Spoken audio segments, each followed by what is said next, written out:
This is the best quesadilla I have ever made. Out of this world, tremendous. The first thing you want to do is quarter down a couple Roma tomatoes. Toss these onto a cute baking dish. Cut up half a white onion. Introduce a couple cloves of heartburn. A jalapeno with its seeds. Last but not least, drizzle on some olive oil. Nice hefty pinch of salt. And then we're just gonna bake these at 425. We want them to get nice and toasty and release all their beautiful juices. Now for the steak marinade, start with some fresh orange juice. Squeeze down a lime. We need that acid to tenderize the meat. So I like to add the heartburn into a mortar and pestle. Give that a light pinch of salt. And then I'm gonna give this a ground and pound and add it to our marinade. For some nice deep color, add some Worcestershire sauce. I promise you it's not that hard to say. Do a handful of cilantro, just measure it out with your heart. Now to season this bad boy up, hit it with a nice hefty pinch of salt, some paprika and chili powder, and then I'm gonna do a little bit of cumin, and then finally finish with some black pepper. And for me, I like to add a little bit of thin cut white onion. To our cold plunge of flavor, I'm gonna toss in our flank steak, and just make sure in between the meat you're layering down those onions. Marinate until you lose patience, but seriously consider it this time, it needs it. In the meantime, you wanna grab some queso Oaxaca cheese, keep it in the fridge until you wanna grate it, because when it's nice and firm, it glides better. Alrighty, now it's game time. The veggies have been rolling for about 20-30 minutes. Just make sure you let them rest after you pull them out. Toss them into a food processor or a blender. Just a quick handful of fresh cilantro. Splash in some white vinegar. And then season it up with the same seasonings as the marinade. Blitz her all up.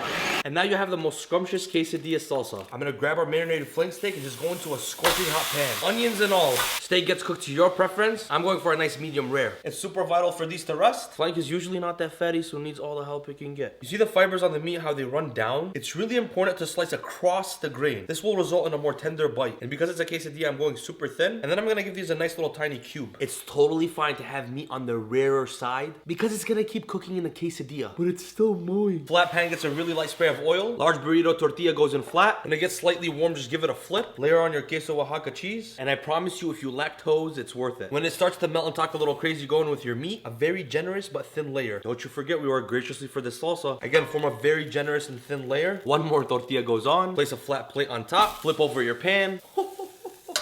Another layer of oil. And just toast the side you just added. This is truly a work of art.